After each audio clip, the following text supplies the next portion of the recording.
Continuamos hablando de estos pilares de la economía. Le agradezco mucho a Ramsés Pich, analista y asesor de la industria energética y economía, que nos acompañe hoy en Mega Noticias. Ramsés, ¿cómo te va? Buenas tardes, ¿cómo estás? Te mando un saludo. Muy bien, con el gusto que nos acompañes el día de hoy. Estamos retomando varios temas, entre ellos el asunto turístico, pero si te parece, permítame primero poner una fotografía en general de nuestro país. ¿En dónde estamos parados el día de hoy en materia económica? ¿Qué tanto nos hemos recuperado después de la forma en la que nos fue con la pandemia de COVID-19?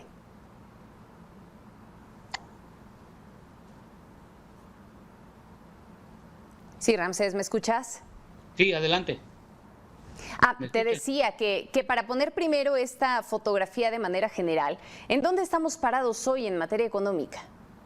Bueno, apenas nos estamos haciendo una recuperación, ya lo hemos visto con los últimos datos que se tuvieron de estas vacaciones de verano, donde hubo un incremento en cuanto a la ocupación en los hoteles. Algunos lugares alcanzaron más del 90%, otros tuvieron una mayor consumo, y básicamente el sector turismo, gran parte de la afluencia fue de turismo nacional. Esto se deriva principalmente a que la gente tuvo la oportunidad de poder ir a ciertos lugares de playa, que principalmente fue lo que pudimos observar en estas vacaciones que se tuvieron, pero el volumen de cuánto gastaban por familia y todo lo demás no fue el mismo ritmo, sino que fue un mayor número de población. Y muchas de las personas, bueno, tuvieron que estar evaluando, hoy que están regresando ya a clases, están evaluando cómo van a tener que pagar todo lo que gastaron el día de hoy en estas vacaciones.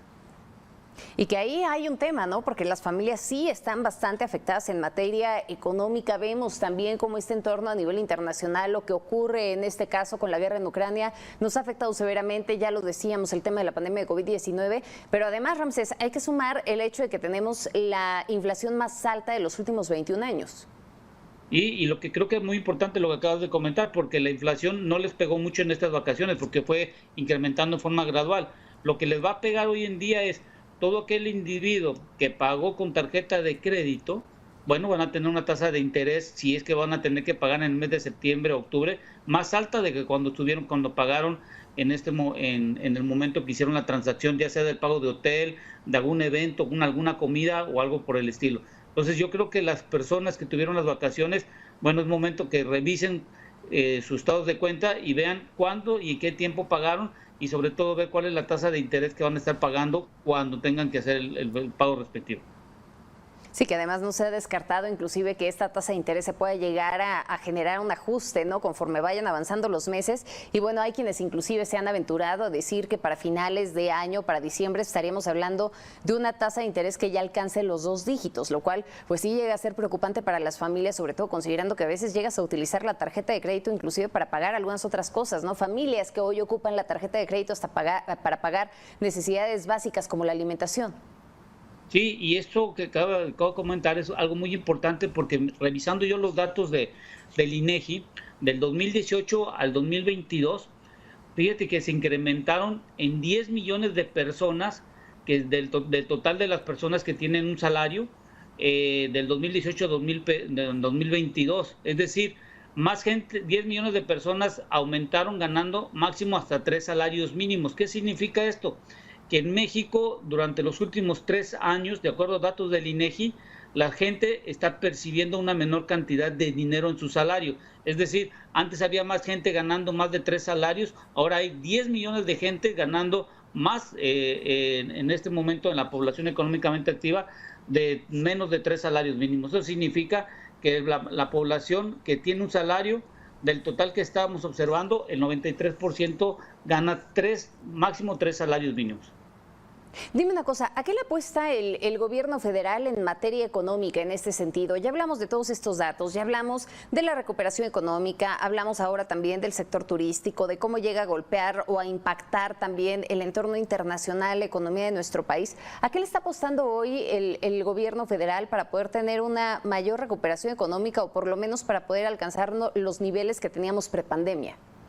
Bueno, lo que pasa es que el gobierno está teniendo un error, y se lo digo de esta forma. A ver, estamos confundiendo en México el crecimiento económico con el desarrollo económico. El crecimiento económico se basa en los datos macroeconómicos, como es la inflación, tasas de interés, tipo de cambio y todo eso. Pero eso no repercute directamente en el bolsillo de los individuos.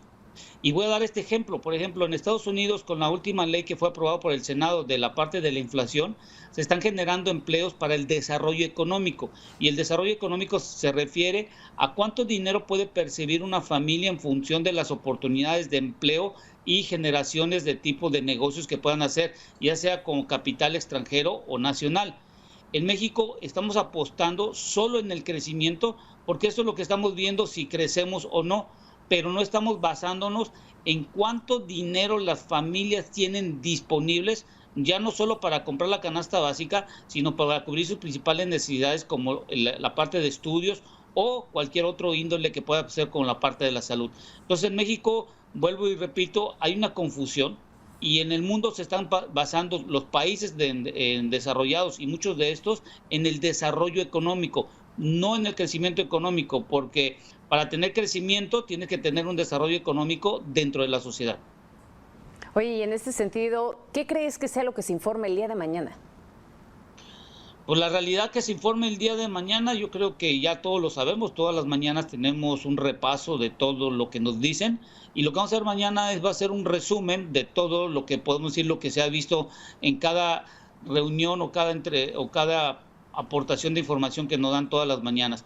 Yo creo que aquí lo importante sería ver no solo la recopilación o el sumario de todo esto, sino ver cuál es la propuesta que se puede tener en el crecimiento económico derivado de lo que hemos comentado ahorita. La inflación puede llegar a 2 dígitos, la tasa de interés puede llegar a 2 dígitos, los salarios se han reducido. La gente, aunque digan el Seguro Social que se está contratando una mayor cantidad de gente, sí, pero del total de la gente del Seguro Social, más del 55% están ganando menos de 2 salarios mínimos. Entonces yo creo que sería bueno que pudieran darnos un plan de reactivación o alguna ley de emergente que pudiera decirnos, ¿sabes qué? Vamos a dar una mayor aportación y todo eso. ¿Y por qué me preocupa esto? Porque en el 2023 va a haber un gran déficit financiero en cuanto al presupuesto. ¿Por qué? Porque como lo ha comentado a la Secretaría de Hacienda y Crédito Público, han reducido los ingresos y se han incrementado los gastos. Y hoy que estamos viendo un Dos Bocas que está costando más, un Tren Maya que está costando más, esa diferencia de dinero, algunos proyectos y sobre todo en desarrollo social y económico van a tener que ser eliminado una cantidad de dinero o algunos de estos eliminados. Fíjate, qué bueno que tocas este tema porque me llama la atención que parte de esta apuesta que hace el gobierno federal pues es a través de los ingresos petroleros, ¿no? A la forma en la que se sostiene realmente la economía de México, pues a través de estos ingresos, que a decir esas reservas que nos pueden llegar a estar generando los ingresos petroleros, pues son vaya un sector importante en este momento y lo entrecomillo. Siguiendo esta premisa del gobierno federal, ¿qué importancia tiene ahora los anuncios que se hacen con una nueva empresa que estará encargada de explotar el litio? Y te lo pregunto porque además tú conoces bastante bien esta materia, el asunto energético. ¿Realmente estaremos encontrando esa mina de oro que nos salve del panorama económico que tenemos por delante? No, hay que dejarlo claro. ¿Por qué digo que no? A ver, Litomex que se está creando por un decreto, y ese decreto, bueno, lo pueden eliminar porque no es algo que fue en la Cámara de Diputados y está en la Constitución, pues, se puede eliminar.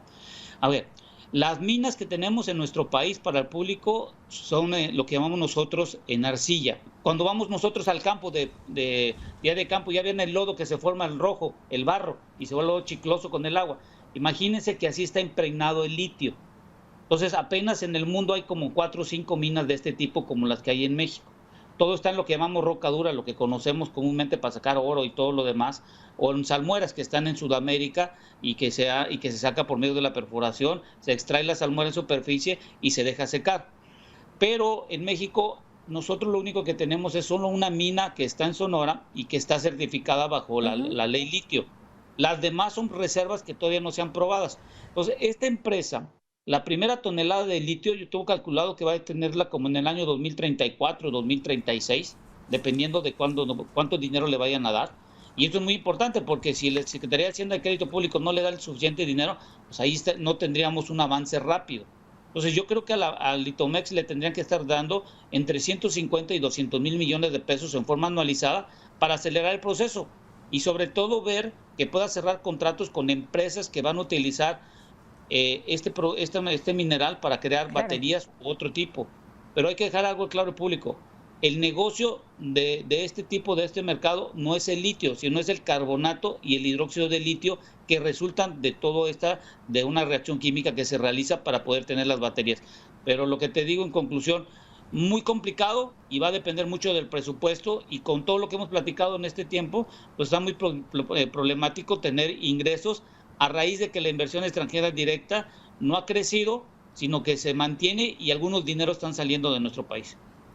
Claro, que se resumiría en esta parte en la capacidad de exploración, de extracción y al mismo tiempo de procesamiento, ¿no? Que yo creo que eso es lo que termina fundamentando o tendría que fundamentar esta empresa y que bueno, ahí veremos si verdaderamente se va a tener la capacidad, aunque todo parece indicar que no será así. Muchísimas gracias, Ramsés.